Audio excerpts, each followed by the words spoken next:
Hello and welcome to this week's edition of the Ed Block CourageCast. We are back. We were off last week. Tough times for myself. I apologize. I hate missing shows. I had to miss both. Hey, life happens, man. We all have life situations, so we understand that. Hey, we understand that. We're like having you back, man. Having our team together, of course, and making sure you're okay. So that was the main objective for last week. Make sure Dave is okay. We all have these situations, so it's part of the deal, Dave. Hey, yes. It only gets worse. It only gets worse as you get older, buddy. That's all. I know. Right. Yeah. Sadly, my grandfather passed away. Kind of knew it was coming, but still just tough to do in the moment. So just at that moment, talking sports was just not it. I just apologize to you guys and everybody because this literally happened, I swear to God, 3 hours before we were going to tape. Mm-hmm. I'm scrambling to be like, I just can't do this. But we're here. We're back. I'm glad to be back. It's time to talk some football. I've been missing talking football with you guys. Can't wait to get in it. My two co-hosts here this week. As we talk about my struggles, DC is not with us this week. DC had a teammate pass away. Some sad circumstances. So DC, Rudy Johnson. Rudy Johnson passed away. I saw it. Yeah, it was on TMZ. Reports all over the place that, you never want to hear a teammate or never want to hear a player that is going through anything. There's so many resources out here for us to use and deal with things off the field. And Rudy committed suicide. So it's the shockwave with all players, not just the Bengals. Of course, DC was a teammate of his, but no player, nobody in this business wants to hear about a player taking his own life. So sorry that DC is going through that, but really a shockwave to everybody to kind of, pay attention to your personal health, your mental health, and just make sure you take care of those things and use the resources that are available for you. Yeah, and check in on your people. That's a very important thing. If they matter to you, check in on them, because a lot of times, you guys know, last week I appreciated all the messages and all that stuff, because it's tough, and it's even tougher if you're DC and you guys with players, guys you played with, getting to that certain stage and hearing something as awful as that news is hard for anybody. It's hard for us to hear. Mm-hmm. Can't imagine what DC's going through. So we're sending him love and our thoughts, and love to Rudy Johnson and everybody that knew Rudy during this very difficult time. But I got my guy, Wally Williams, former NFL offensive lineman, Ed Block Courage Award recipient. He was on the sideline for that Browns game on Sunday. Got to see Jose Flacco a little bit there in person. Got to see them. It was a really boring game. Let me tell you the truth, man. That first half was, I tell you, it was as boring as it comes. Now, the Browns have a defense, but they kept the Packers stagnant, and they made that offense look very poorish. And those guys made it uneasy. And they came back in the last roughly 5 minutes and won that game. And the fans were tearing out of there, and they started raining in the whole deal. And they came back and that stadium just erupted with the fans that were there. It was loud enough, but a great win, surprising win in the AFC North that the Browns took down the Packers. Hey, I was there, man, and I still didn't see that one coming. Okay, standing right there, and that one shocked me. So, what you think? What you guys think about that game? Last second field goal by the Browns. DB, former athletic trainer with the Ravens and the Saints. Duane, DB, I'll start with you. What do you think? Well, I'm impressed. I mean, the Brownies showed up, and they kept the game close to the end and was able to kick a long field goal. That seems like a trend now in the NFL. Kickers is just kicking these long field goals these days. So it was good to see the Browns win and see if they can gain some momentum moving forward and see if they can win a couple games and see what happens, make the division interesting. I look at Cleveland, and there's a part of me that sits there and goes, this is what you kind of want to expect with Cleveland is, can if the defense keeps them in a game, they're going to have a chance to win the football game. I don't think there's any of us on this panel that would disagree with that statement, that this is a defense that can keep you in games. And then can Joe Flacco play mistake-free football and make a couple plays? They don't have a great run game. It may get there with Quinshon Judkins, but it's not there yet. Can you make enough throws? And Joe down the stretch did. But the other thing with Green Bay is their offensive line hasn't been great, and it showed through. They couldn't establish the run and put that game away. So you put it in Jordan Love's hands, and we all love Jordan Love because he has a big arm and can make all the throws. But as we know, he is also prone to making mistakes. And look, I didn't see not one pass downfield that the Packers had the time to throw. And that is what the Packers kind of base a lot of their formula on. Yeah, you have Josh Jacobs running the ball, but they opened up the field with the long pass, and that's why you have Golden out there, number one pick, to stretch the field and to make that happen, to kind of parallel with Love's strong arm, and that just did not happen. That defense was very dominant. They put pressure on him all day, and it was like I said, from a defensive standpoint, you loved it. But me being an offensive guy, man, I want to see some more explosion, and we didn't see those things really take effect until the last part of the game when the Browns pulled that thing out. But just like Duane said, it's been a trend. It's been a trend. We saw about 4 or 5 teams, 4 or 5 games on Sunday where last second field goals where teams pulled it out. So long field goals too. Yes. Well, and let's talk about really the big game that everybody's talking about now. The disaster in Monday night for the Baltimore Ravens against the Detroit Lions, which I'm waiting. I'm waiting for a comment from my esteemed colleague. Look, listen. I know. No, before you in the closet. You may have had on a Ravens hat, but you had on a Lions jersey. You understand what I'm saying? I know you wanted this to happen. I know you willed the Lions to this victory. But I'm going to say this.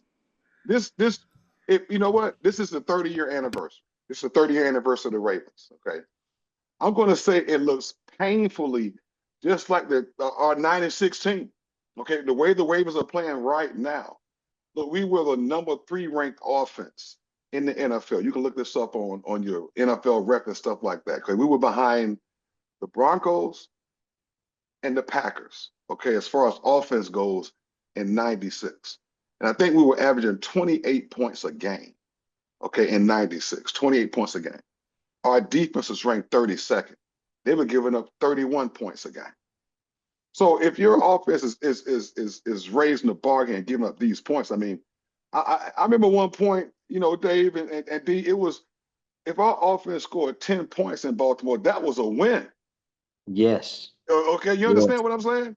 If they scored, all right, this team went at one point games without scoring touchdowns, and they were still winning. Okay, now we have a powerful offense who's scoring points. We're getting 30 on the board, and we can't close out games, whether it be a fumble, whether it be poor coverage.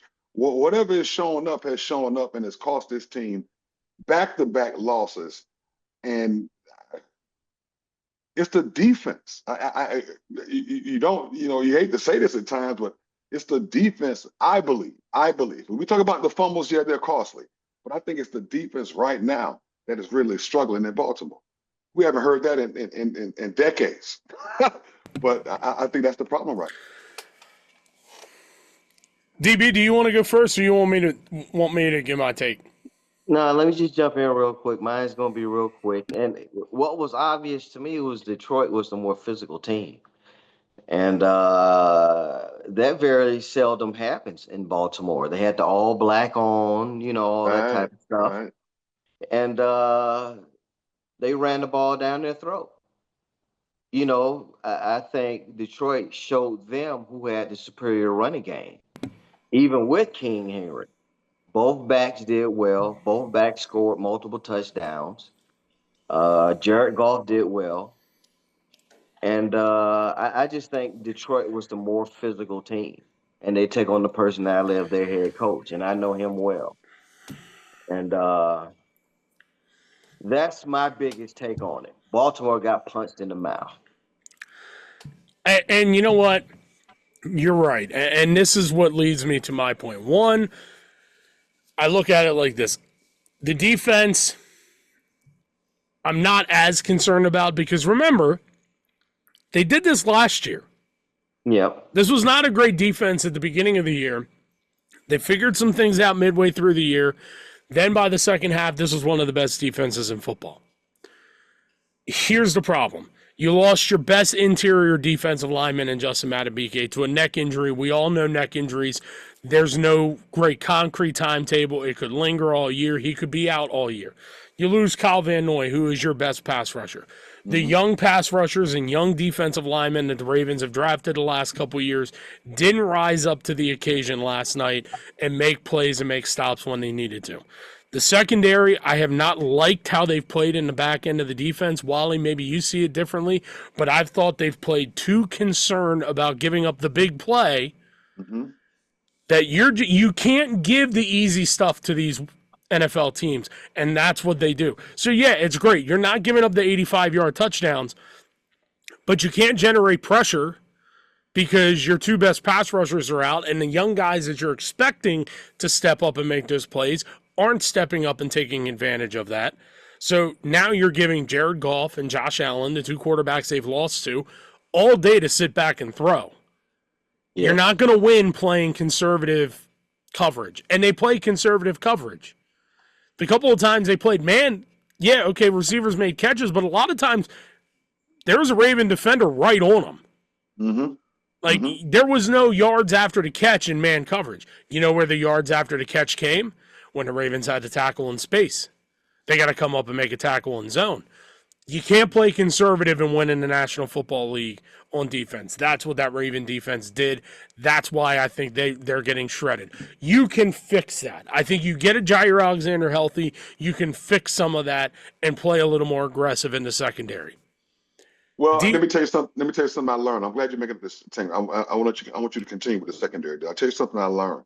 Okay, and this is back in 1993. Here's a Bill Belichick tidbit. Okay. Defense does not start with your guys up front. It may finish with those guys up front, but it's not start with your guys up front. It starts with your secondary. If your secondary is not playing aggressive, it does not allow your front to play aggressive. It's actually the back end going forward, not the front end backward. The secondary and the back, that dictates the front. So if those guys are not playing aggressive, just like you pointed out, then there you go. The fronts are not able to play aggressive as well because those guys, okay, are playing almost, well, it's a defense that we are not used to seeing. Yes. So you're right. And that's really the thing that we here in Baltimore has been such a defense-ridden team and so many superstars on that side of the ball. It's always been a very aggressive, tenacious unit, even from the coordinator standpoint. But it's just something right now we're missing right there, whether it be injuries or, look, play like a Raven. Okay, that's the mantra that's right there. Play aggressive defense. Don't play not to lose. All right, play to be aggressive and actually score points, which is what our defense has always done over the years. Where I am concerned with the Ravens 3 games in is the offensive line. Because for 3 consecutive weeks, they have been owned. Yes. By the Bills' defensive line, the Bills' defense, the Bills, the Browns, and now the Lions' defensive line has owned the line of scrimmage. That is unacceptable. I know everybody's going to talk about the Derrick Henry fumbles, and yes, are they concerning? Yes, don't display it because if he doesn't clean it up, they will cost them bigger games down the road. But it's also a matter of Derrick Henry has not gotten going. We're not seeing Derrick Henry dominate, and a lot of that is because the offensive line cannot get a drive off the ball. And to me, and Wally, maybe you see it differently, their issue is between the guards. Vahorez, Falalele are getting worked. Well, but you made the point as to why. I mean, if we're struggling on our defensive fronts, those things usually parallel what we do offensive with our guys up front. Those things goes, our iron sharp as iron. If your defense front is tough as nails, usually it parallels your offensive front, i.e. Philadelphia. Okay, those things go hand in hand. And, when you have competitive units, competitive guys, they tend to follow. So the Ravens have to look at themselves in the mirror real hard with the guys up front on both sides of the ball, because I'm totally agreeing with Duane on this one. Detroit bullied them. I mean, they played the kind of bully ball that we used to see in, our front run and that sort of thing. And they came in with an aggressive, type of mentality with the intent to win. And that showed from the very start of the game. I mean, they had 2 drives of 90+ yards. Yes. That's Okay, 1-2. At the end of that, that's a 1-2. That is a want to Yes. come in and beat your ass, is what it is. And that's Yes. exactly what the Lions came in and did. 10+ minutes. You can't plus win minutes. giving up those drives. Plain and At simple. all. You don't win that way. Let's transition. Let's talk about some other things in the NFL. How about the Indianapolis Colts at 3-0? All of us on this panel, when we did our AFC South discussion, didn't put a lot of stock in Indianapolis. No, we did not. What do we make of the Indiana Colts here with Jones. Indiana Jones and the 3-0 Colts? DB, I'll start with you. Well, hey, quarterback plays improved, and everything else falls into place. Their defense is opportunistic and running around and making plays and interceptions and stuff like that. I can't name one player on their defense, but they're playing really good ball right now, and the division is soft that they're playing in. So it'll be interesting to see what happens down the line. Look, the Colts are still an anomaly. I'm not going to give any credence to what they're doing right now, other than they are probably the most surprising team, I think, in the NFL right now. Do I trust those wins? I mean, the wins are against the Broncos. Hey, the Broncos raised an eyebrow, but the Titans and the Dolphins, I don't know about those guys right there, but the Broncos raised an eyebrow. I still think they have a ways to go, okay, before I put them in the mix. I still think there's some other teams out west, and there are teams right here in our division that are better than the Colts. But we'll see. We'll see. I think they can take control of the South. I really believe that. I really believe they put themselves in that position to jump the Texans and take control of the South, where I think we had them finishing either 3rd or 4th. You could pick a choice of how we predicted these guys to be in the preseason. So I think they're very surprising. Very surprising. They play balanced football. I mean, give credit to how they play the game and their approach. They give the ball to their playmakers. You don't know who, but Daniel Jones spreads it out all the time. And then you have a consistent running back with Taylor back there. So, look, it works. It works. When you have a consistent run game, and he scored 3 this past week, I believe. When you can run the ball, you give yourself a chance to win. And Daniel Jones is a quarterback who he has athletic ability. Now, he can run. Don't forget, he can run. And he can make some plays with his arm. So, I think we forget that at one time he was he got $100 million in New York, and he had a pretty solid year, which awarded that contract. Should have still gave it to Saquon, but he got paid because he had a pretty good year in New York and showed some skills. I'll say this, Dave. None of us had the Colts winning the division. You're right about that, but I'm gonna tell you one thing: all of us had right. That Indiana Jones was going to be the starting quarterback. Yes, we nailed that one. We nailed that one. And you know what? I look at the Colts, and this is my only thing with Indianapolis is I don't trust the defense against better teams. Right. Yeah, I have to put that preface out there, because if you say you don't trust this Colt team, everybody's immediately going to say, well, you don't trust Daniel Jones. I've never not trusted Daniel Jones. I think he's finally in a system that sort of plays to his strengths, and it's not – the Colts are not going to ask him to do more than what he is capable of, which is he's not going to be able to win you a game throwing 40 times. That's just not Daniel Jones's in his arsenal. They have, I think, a better complete receiving core around him. There's a better offensive line here in Indianapolis than we saw with the Giants. Mm-hmm. But I just don't trust that Colt defense against the better teams. I still think Jacksonville can win this division. No, and listen. When I say I don't trust him, I am talking about Daniel Jones. Okay, I think he's a tremendous athlete, but this is what I'm trying to tell you. He could never get past running wide open in the middle of the damn field against the damn And he Eagles. failed by himself. And he fell by himself in the middle of the damn field when he was in Right, the alone. sport. How A can you blade trust of a guy? grass. Dave, how can you trust a guy like that? Right. Right. This guy's Hey, making look, $100 I million. don't. Okay, how you get? You can't really trust them. All I'm saying is they are surprising. Okay, Hey, they made me raise an eyebrow like, okay, I may need to pick up Daniel on some fantasy football stuff because I know nobody drafted him. But what hey, I can't say I trust him, man. All right, this thing can turn in a heartbeat. All Just right, like I so said before, I don't know one player on their defense. I can't name one player. I tell you what, well, that's if Daniel Jones gets hurt, we'll see where this thing turns. Right.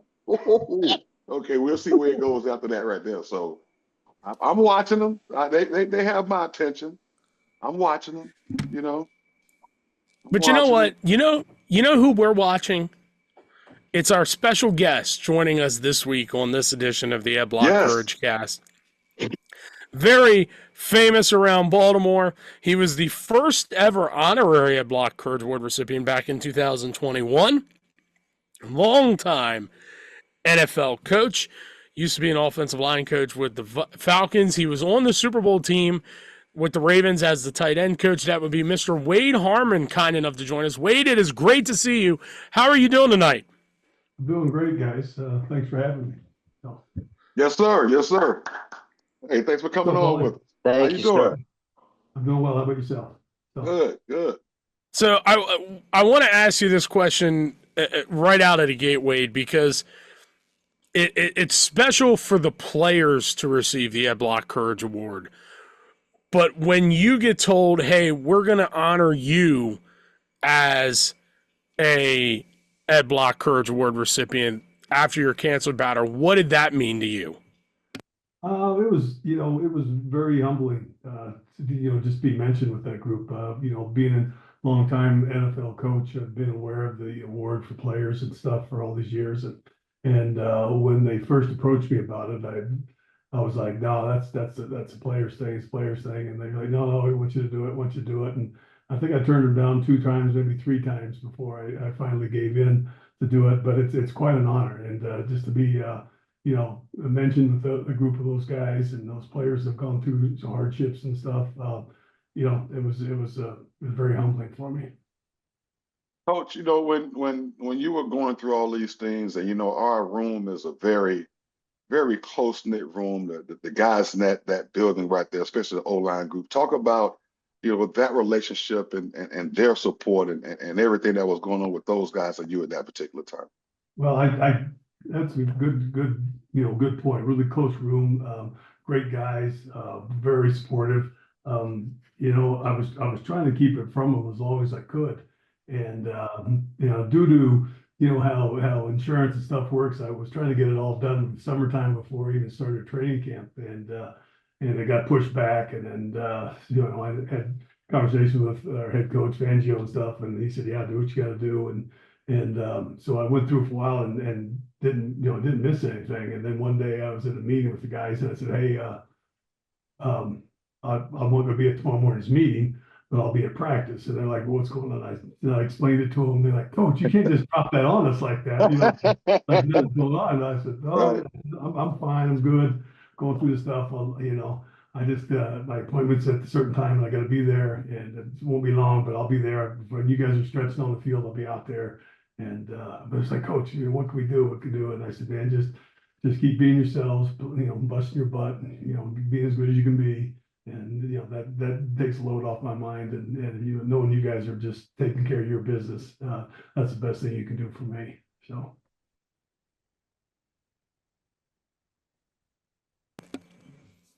Apologies, my microphone was was muted. And the year that you get honored with the Ed Block Courage Award recipient is also the year that Courtland Sutton got it. Yeah. So what was it like to get to be honored with a guy like Courtland? That was cool. It was cool, and there was, it was funny because when we made the announcement in the team room one day, went to all the recipients, and he had no idea. Like some of the guys on the team didn't know, and he was one of them. And he came running over to me, and he thought it was so cool that we were able to do it together. And but it was cool. He's a great player, great human. Works his tail off, like one of the hardest working guys. I got so much respect for him because every day he comes to work and tries to get better. And so to be in the same list of the same guys like that was really an honor for me. D? Coach, I want to switch gears a little bit. I understand you were on the Ravens staff in 2001 when you guys won the Super Bowl. I believe that Super Bowl was in Tampa, if I'm not mistaken, correct? Correct. Because after Okay. the season. Tampa's my hometown, so I'm biased. I love Tampa. You had any stories that you can tell that you can share that week you were in Tampa? We were busy and working, and we had a great time down there. And we had the after party at the hotel there, and I still remember that. That was quite a time. So that was the biggest thing. I mean, the organization did a great job with our families and stuff. They had stuff going on for them like every night. I think with the aquarium one day, they had breakfast somewhere one day. They took them all over. They really did it first class. Took it so we didn't have to worry about entertaining our family. We could focus on our business, the Models, and they just did an absolutely great job with all that stuff. It was just a great experience. I had fond memories of being there, and anytime when I was coaching the NFL, I would go back there, and it put a smile on my face. Great city, great venue to have a Super Bowl. No question. So Coach, I want to get into another comment from one coach to another, and seeing how the game has evolved from your time as a coach and you starting in your early career and kind of evolving to where it is now. I coach high school football down here in Florida and train athletes, and I have my assumption of what's going on, but it seems as if, and we were just talking about the Baltimore Ravens and the Detroit Lions, and we talked about the lack of physicality that the Ravens showed up front, which is somewhat unnatural, and the kind of tenacity that Detroit showed with their front guys and how they came off the ball and how they ran the ball last night. Do you see a lack of intent with O-Lineman now in comparison to when it was during the early time? Do you think it's the spread offense? Do you think it's anything there that shows why we have a lack of production at our position? It's like the defensive linemen are becoming more athletic and becoming more of a problem. Yeah, they really are. I mean, I think when I first was in the league, I mean, there's always some defensive linemen that are always going to be problems and stuff. But you seem like there's a little bit more of an even matchup to that. And nowadays, I mean, you go out there and it's not one or two, maybe 3, 4 guys across that are probably more athletic. I think some of the athletic guys are kind of going towards that way a little bit more, and I think there's been specialized work and training, and some of those guys are man, it's scary. I mean, it's scary for some of those guys. Sometimes it's like, all right, hey, this week we know we got our hands full of stuff. It's like week in, week out. There's not one guy, there's 2 guys, 3 guys that are problems, and it's a battle, and it's hard. And I was impressed with the ability of Detroit last night to run the ball, because you don't see that very often. Like teams especially against Baltimore. So. Right. So I see here that you have evolved, and the Madrid Bravos. Okay. Now I have my assessments of this. I have my assessment because I think the NFL has been trying this international thing, okay, for quite some time. Not just now. This has been going on for about the last 15, maybe 20 years when we've been having NFL Europe. Well, there are a lot of teams over in Europe now, a lot of clubs that is actually, I don't think people know this, but you can, correct me if I'm wrong, there are more international football clubs than actual teams that we have maybe say in the United States. It's Yeah, bigger there's atmosphere. there's a lot of So, players. talk about your interest in that and how you involved in to making that move. Yeah, it was interesting. I just got back a couple of weeks ago. So I coached in the ELF, the European League of Football. It's a pro league. It's been Mm-hmm. 5 or 6 years Mm-hmm. being a pro league, and we made the playoffs. I was with the Madrid Bravos, but their head coach was Andrew Weniger, and Andrew was assistant in Atlanta when I was there, and we crossed paths, for 1 year, and I coached with the Dolphins in 2023. In 2024, I wasn't doing anything, and I get a text in like November. It says, "Hey, I've been coaching this league for years, and I'm a head coach now." He says, "Come over here and coach the O-line, and we'll have a blast and enjoy it, and we'll have a good time doing it." And I had no idea anything about it, and so he kind of explained to me the process and what's going on. Most teams have to have homegrown players. You get 4 Americans and you get 6 Europeans that are not, from your country, and there's some rules about where they're from your country. It's kind of where you first played ball over there. So it was fun. I had a blast to coach the O-line. My right tackle was the offensive lineman of the year in the league. There you go. And I had a blast. I spent 5 months over there. I was in Madrid. We got to play in Innsbruck. We played in Zurich. We played in Budapest. We played in Munich. We played in Stuttgart. We just played all over the place. Jack Del Rio was the head coach of the Paris team. Oh man. Yeah, Jim Harman, a longtime NFL guy, was the head coach at the Innsbruck team. So there's some NFL guys, a few assistants. It was a great experience. Got to travel, as coaching, high school level and some stuff. These guys, they just want to learn. They just want to get. Right. They love playing. Some of the guys had jobs. It was a pro league and they get paid a little bit, but some guys didn't get paid much, so they had jobs and they would, but they were committed to coming in and practicing and getting better, and they just want to soak up everything they could get out of me. And I just had an amazing time over there. It was such a blast. Did you think that you would ever coach overseas while you're deep entrenched in the NFL? No, I never even thought about it. And like I said, when I first got, approached about it, I really didn't know much about it. Well, I didn't know they, had much of that. I know I heard, a little bit here or there, a few while I was saying some club teams and stuff, did some things over there, but I got the chance to do it, and it was an amazing experience. Got to travel a lot. My wife got to come over. We just had a great time. I really enjoyed the players. They really just wanted to learn, get better every week, and soaked everything in. I gave them everything I could get, and it was a unique experience. And I've only been back for a couple of weeks. My wife and I look around like, did we really go? Were we really? Were we really? Did we really go to Ibiza for a week and hang out on the beach? We went to the running of the bulls in Pamplona, and we're like, Wow. it was just like, we were just having a blast. We'd have a couple of days off, and we were going somewhere, and we had 2 bye weeks with no practice, and so we just launched ourselves and went as many places as we could. Hey man, later for coaching the NFL. Hey, Jack. Hey, all y'all boys need an assistant O-line coach or something, man. Give me a call. I got a lot of time on my hands. Okay. Holla at me. I'll come in Madrid to hang out with you guys. There you go. Coach, I'm a little interesting. How's the medical coverage over there? They did, yeah. So there's a medical deal through the country of Spain. So we were based in Madrid, so we had medical care through them. So obviously I still had stuff back here, but it was all covered. It was all part of the deal. We went going over there. They put me out, they put me up in a hotel or an apartment and gave me a car to drive and paid a bunch of expenses, and Oh, man. it was really fun. We just had a blast. So They had athletic trainers over there and everything. yeah, not to the extent like the we have over here, or we used to over here, but there would be guys.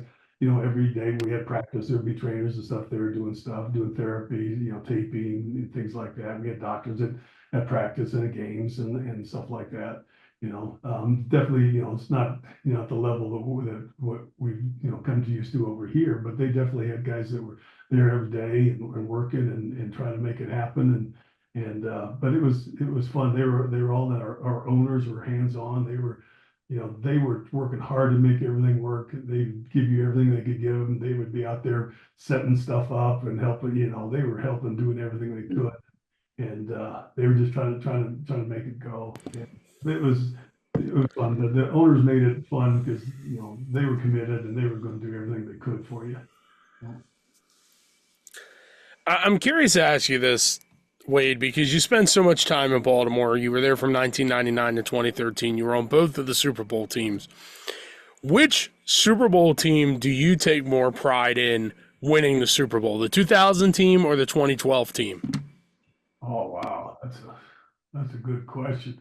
I would, it's hard to really choose. It's like kids, how do you choose your favorite kid, So I think, the first one, going through some of the struggles we did early in the year and personnel and changes and I think going through some of those things and then getting it and getting it done, I think that there's a sense of satisfaction about that. But there, obviously, the second one as well. I mean, having some wins and tough games and winning some stuff on the road like we always had to do. It was interesting. It's hard to choose. But I think maybe some of the struggles early that we had that first year, and then pushing through that, maybe gives that a little bit of an edge. So. Wally, will you let him know that in 2013, I'm the one who stepped on the cord and had the lights go out? I'm still looking for my ring. There is a inside story about his involvement in that particular Super Bowl win. Okay, Duane is topic of discussion when it comes to that situation about why the lights went off. Yeah, sure made it interesting. It was fun. Yeah, I was on your sideline as a host athletic trainer, and I kind of stepped on a little something, and all of a sudden the lights went out, and who knows what happened after that when the lights came back on. You're watching those NFL films clips. My son's on the sideline. He was handing out the little pads with the play, the formations and all that stuff, and he's sitting there by Joe Flacco when the lights go off. They're both up. He's sitting there drinking Gatorade. Him and Joe are looking around like, what's going on? It's so funny every time I see that clip because he was born in 2000, so he was just like 13 or 12. He wasn't quite 13 at that time, and it was funny to have him on the sideline. And every time I see that clip with him and Joe, I get a pretty good chuckle. All right, so talk about Super Bowl experience. Now I have to bring up this one. All right. Falcons Patriots. Yeah. Okay. Was that like a what the hell is going on out here kind of? I'm always taken back to Lombardi. What the hell is going on out here? Oh yeah. There was I tell people, I mean, it's definitely funner to win, that's for sure. But I also tell people too, like if losing the Super Bowl is the worst thing that ever happens to me, I'm probably going to be okay. And but I'm sure winning those first two makes it a little bit easier. But it's just a culmination of, you can point at maybe 12, 13, 14 different plays along the way that if not all of them go that way, that we end up winning that thing. But they all went the way that we didn't want it to go, and it's just one after another, and we had chances and didn't get it done. And that's playing in this league, like, if you give people a little bit of air, sometimes that's all it takes, and it comes back to haunt you. And those things did, and it took a lot of them, and right. We just it would have taken all of them. If any one of those 15, 16 things didn't happen, it would be the other way. But they all happened, and that's what happens sometimes. And that's why this league, man, you gotta be on it. And as you saw those games last week, man, it's a fine line, man. You never know, and so it's hard. If you can put somebody away, you got to put them away. If you give people life, their teams they're talented. On everybody's team, there's talent, and they can come back and get you. All right, I got to ask this question because you've had such an extensive coaching career. Who's been one of your favorite players that you've gotten to coach over the years? Um, well, I'll tell you, I loved having Shannon. I loved Todd Heap. I had Dallas Clark for a year, had Ben Coates for a year. Great guy. All those guys all have the same type of qualities of being competitive, being prepared, being professionals. The guy that I didn't coach personally, but was very involved was Anquan Bolton, one of my all-time favorite players in humans. I mean, he willed us to that Super Bowl. I mean, the stuff he did, even on the field, but off the field, practice. I mean, he took charge, and he's like, for us, he was like like a Ray Lewis. I mean, when he was out there, practice was better. When he was out there, you knew it and you could feel his presence. And so those are some guys that come to hand. But there's so many. I mean, having Jonathan Ogden, Wally knows, and man, that guy was a pro and such a good player, but a worker too. That's so surprising. You see some of these guys that are super talented and stuff, but you don't understand how hard those guys worked as well. Yeah, Jonathan's one of those few guys that I knew he was going to the Hall of Fame when he walked into the Ravens facility. He was one of those ones that my wife can look at and watch him play and says, "Oh, he's different than everybody else." It's just one of those like it just stands out, not just because of his size, but just because of his ability. And he was so fun to coach, Steve. But that Harvard guy, smart, worked his tail off, knew the game, studied it. You guys were part of that group, early, and I mean those are good guys, Yeah. They love the ball, and those guys make it fun for you as a coach, as you know. So. Apologies for being distracted. I literally talking about coaching. I coach high school football as well. I just had a player ask me why he's lost a starting job over an email at 8:45 on a Tuesday night, and we play a JV football game tomorrow. So, oh man, yes, welcome to it. Right. Yeah, well, and you know what? I've been doing this long enough that I shouldn't be surprised by stuff like this. That's a new one. I've not had that happen to me before yet with the email. Technology. Yeah, that's the way. That's generation's player. Right. You lose your job over a text message. Well, you know what? If that's what ends up taking me down is an email, then you know what? It wasn't meant to be. Jeez. So I've completely lost my train of thought. So Wally, why don't you take over for a second while I process this? Well, when you have all these different guys and the different deals, I guess, you said Shannon Sharp and a lot of the guys who pretty much have had great careers and I guess what can you say is somewhat different by these guys? Because every guy has their own personality. Shannon is who he is, but Jo is more reserved and all those things. So I guess these personalities now, that melting pot came together and they were intricate parts of the team. Yeah, especially for that 25 anniversary team that's coming up. One of the unique things about them, there were so many different characters, between Siragusa and Shannon and Ray, and just you go on and on. All those guys, half of those guys. Yeah. But the greatest thing about those guys, they would goof around and they would have a fun and they would bust each other's butts. But when they blew the horn for practice, every one of them, boom, like locked in.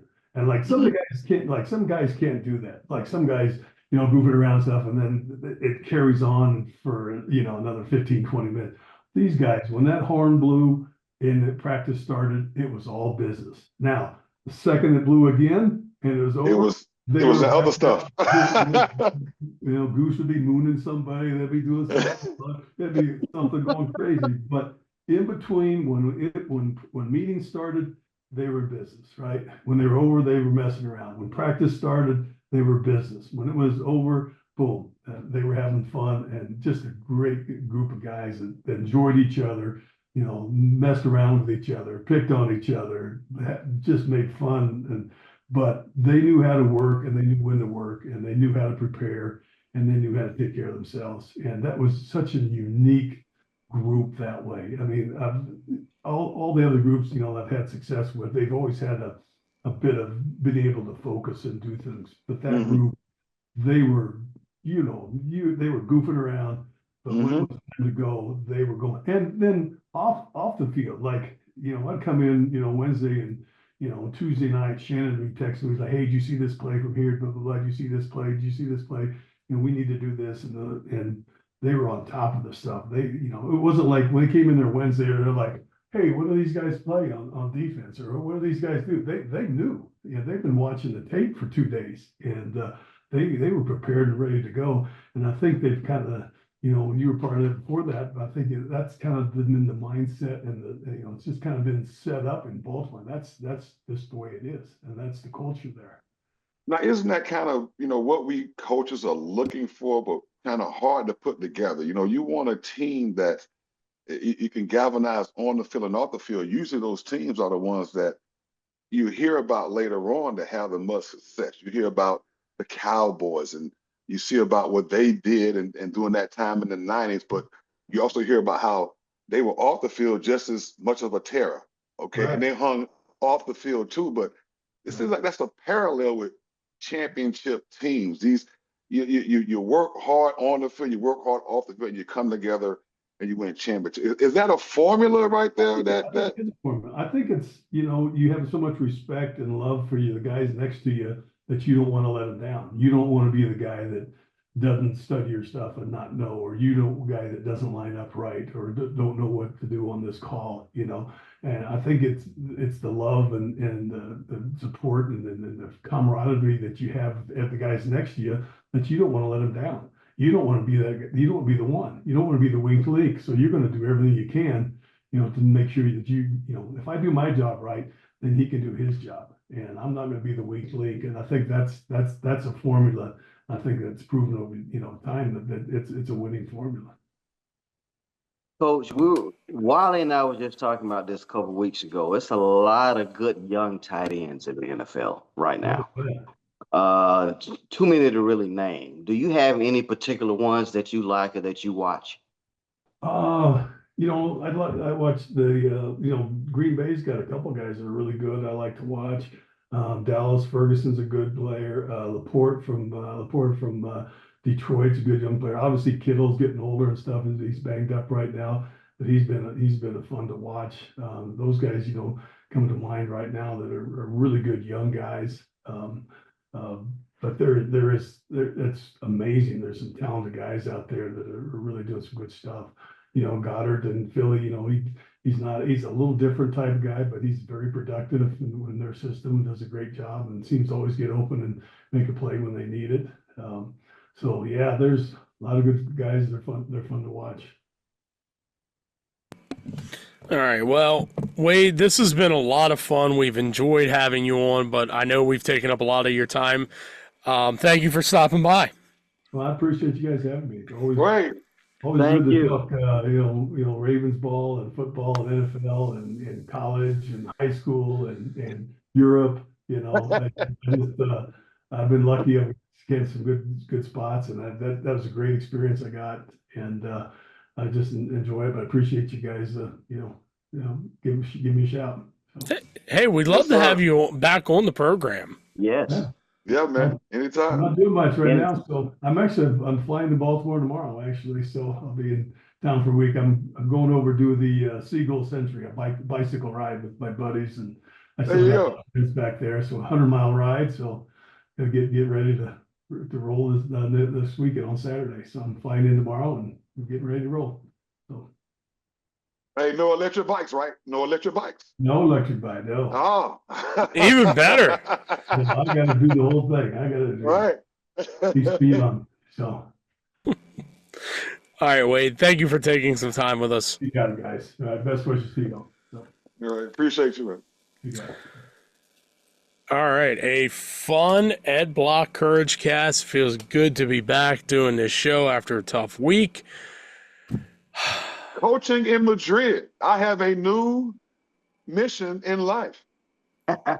You just want to go overseas. This is your excuse to go overseas. Del Rio is overseas. He just said he coached the Paris team. What? I know. The Paris team? There's no need for me to be here. I've You seen really, American football over a while. you are just looking for any reason, to go. And you know what? I respect it. I do respect it, Wally. But you do know, you still have to do this podcast. That won't change at all. I'll just be, on the nude beach doing it. It's legal over there. You know what I'm saying?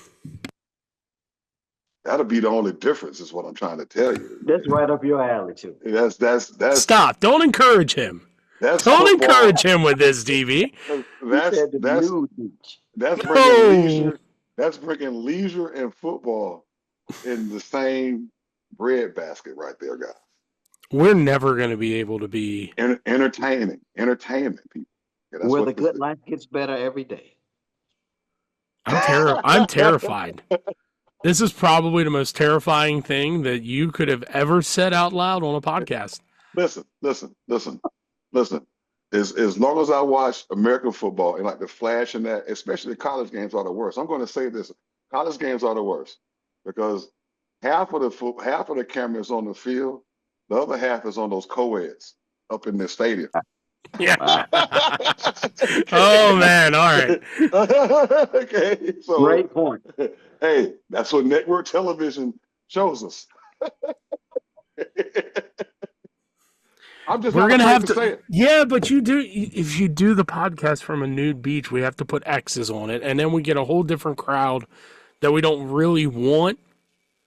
Well, no, I wouldn't have the activity going on behind me, but that's just will be, if I'm in Europe, that's the lingo on the beach in Europe. Okay, it's nude and guys with thongs. I mean, you have to wear Speedos out there. All the guys wear Speedos in Europe. You know this. Look it up. I do know this. That's the problem. That's the issue with this. I know this. Okay. Too much information, huh, Dave? Okay. Yeah, like I may be in my wife beater and some Speedo, but you got to understand where I am. I'm in Europe. Look, as long as you shoot it from stomach up, we might be okay. Madrid? Come on, Madrid? Are you kidding me? Say, well, you got to get the Speedos in there. No, not. Look, DB, do you really want to see Wally in a Speedo? Stop. No, I do not. Hey, it's not me. I'm just blending in.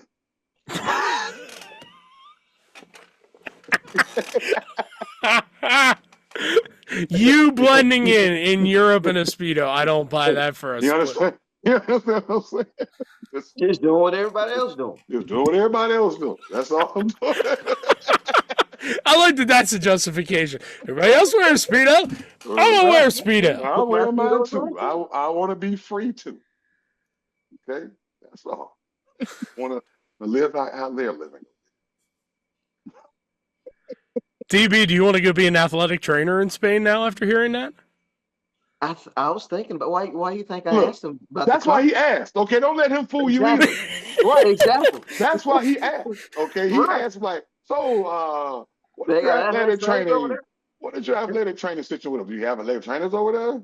Well, hold on. He made fun of you. Would he wear a Speedo? Yes, he would. Why not? Why not? I would just say if everybody else is doing it, I'm gonna do it. If everybody else is doing it, I would just tell you I'm coming out in it. See, he won't say nothing.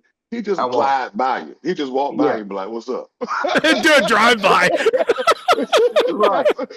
Hell no. Let's pop. Right. Hell no. That's how you gonna do it. You know what I'm saying? I ain't gonna tell nobody. I'm just. Just gonna have the ass cheeks hanging out, is what you're saying. Hey, but he did inquire about the availability of athletic trainers over in Madrid. He did inquire about that. Yes, I wanted to know. He wanted to know, just in case. You gotta Fill in the application for that. Yeah, I you need need I'm to. so somebody over sad. there.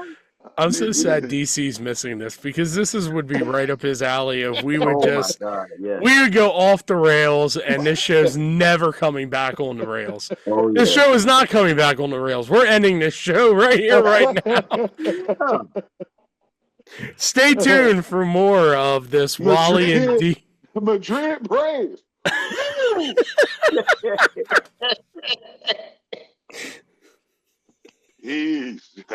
Hey. Yes. For Duane Brooks, for Wally Williams, Dave Steinwedel. This has been the Head Block Courage Cast. Oh.